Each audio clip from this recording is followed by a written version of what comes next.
بسم الله والصلاة والسلام على رسول الله. اهلا بكم في الفيديو ده يا بنات. ان شاء الله باذن الله هقدم لكم نموذج مضيء جدا وصورة اجتماعية يحتذى بها في الفيديو ده. يلا نشوف الفيديو ده. عايزه احكي لكم ايه القصة اللي حصلت معايا من بنت المملكة السعودية.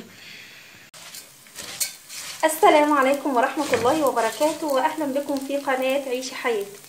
النهارده يا بنات انا طالعه في الفيديو ده عايزه اقدم تحيه مخصوص، تحيه فعلا صادقه، واقسم بالله العظيم تحيه صادقه وتسجيل اعجاب ببنت المملكه السعوديه. بنت المملكه السعوديه مثلت بنات بلدها. بنت المملكه السعوديه عضوه او متابعه عندي في القناه.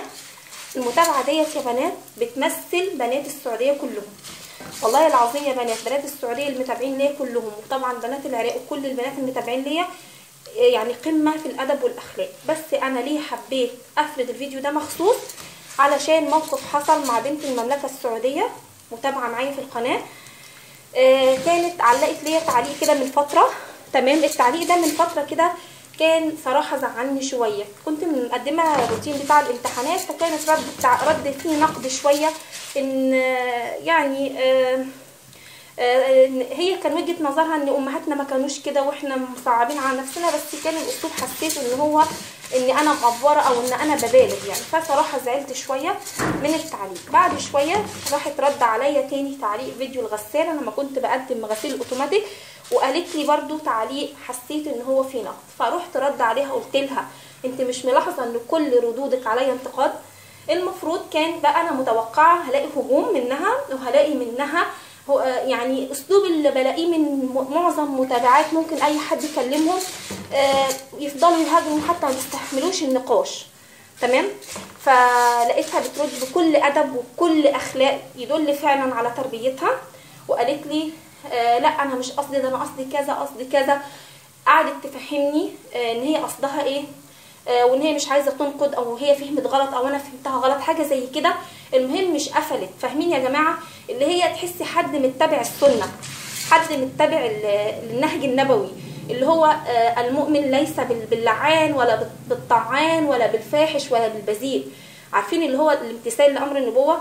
عارفين اللي هو البعد عن الجدال؟ رحم الله امرئ ترك الجدال وهو محق. عارفين التمثل باخلاق الاسلام؟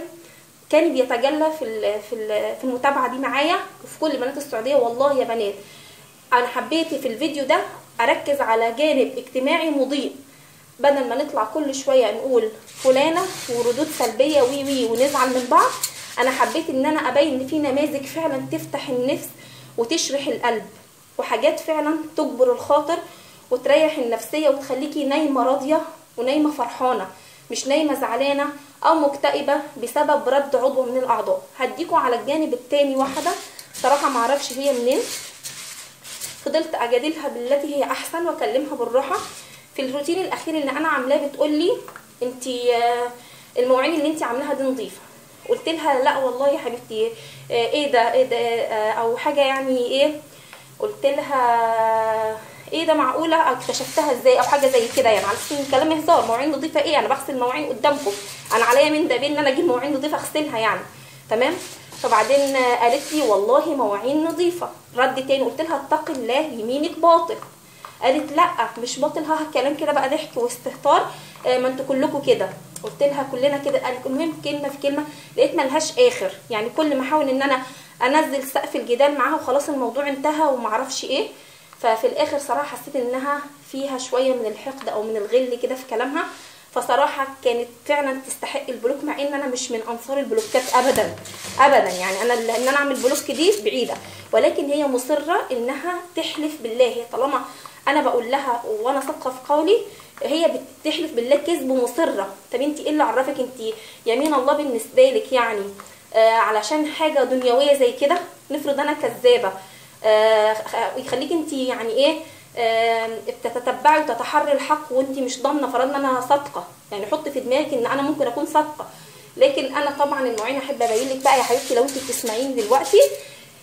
المواعين بتاعتي الحمد لله طالما انت شايفاها نظيفه ده دليل على نظافتي وان انا فعلا نظيفه. ان انا ما بحطش المواعين من الصينيه بتاعه الاكل او من الترابيزه بره، اجيبها باكلها زي ما هي ارميها في الحوض. بفضيها من الاكل كويس جدا، وحوضي اصلا نظيف مش فيه زباله من تحت، حوض نظيف تمام، وحاطه المواعين على نظافه تمام. ده من بعد الغداء انا بعمل لك روتين الليلي. الروتين الليلي ده يعني كذا مره دخلنا عملنا شاي، كذا مره دخلنا غسلنا فاكهه في الحوض مثلا، غسلنا كوبايه عشان نشرب، مش عارفه عملنا ايه، ففي ميه بتنزل على المواعين، فالمواعين اوريدي بينزل منها كمان اي بقايا اكل. وراجع الفيديو، اي حد يراجع الفيديو، المواعين مش نظيفه ولا حاجه يا حبيبتي، لان انت كنت بتتكلمي بطريقه كأن بتقسمي بلا خلاص بقى المواعين نظيفه. يعني انا طالعه انصب عليكي مثلا، اقول لك ان يعني هكذب عليكي ليه، وليه نظيفه، وليه هتعب نفسي احط كميه المواعين دي كلها يعني واخسر بقى كميه صابون سائل على الفاضي ليه؟ يعني ده حتى تبذير تمام. فحبيت في الفيديو ده اسلط على شخصيه محترمه جدا، نموذج يحتذى به.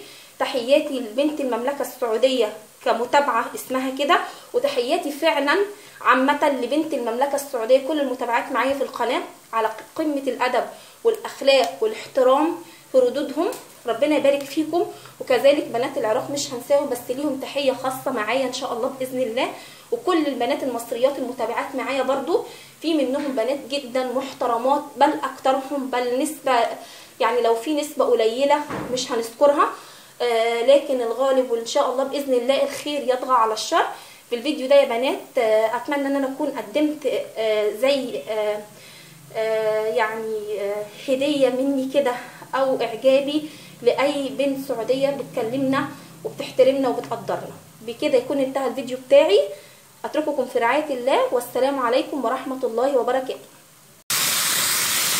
جه في دماغي وانا بصور الفيديو وانا بعمل الرز ان حد هيقول لي طب انتي مش كملتي ليه الرز معانا؟ فحته كده صغيره كنت بكمل معاكم نص الرز ده، رز حبه وحبه اللي هو بحمر حبه شويه، وبعدين كده هنا ايه حبه تاني لوحدهم، وافضل اقلب فيه كده عشان يتفلفل كويس تمام. بعد كده بحط له الميه والملح واوطي عليه النار وخلاص.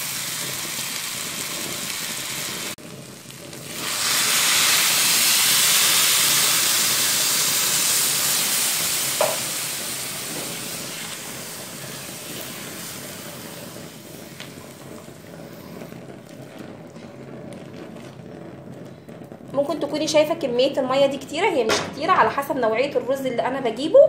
في رز معايا بيحتاج ميه كتير، وفي رز ما بيحتاجش ميه كتير تمام.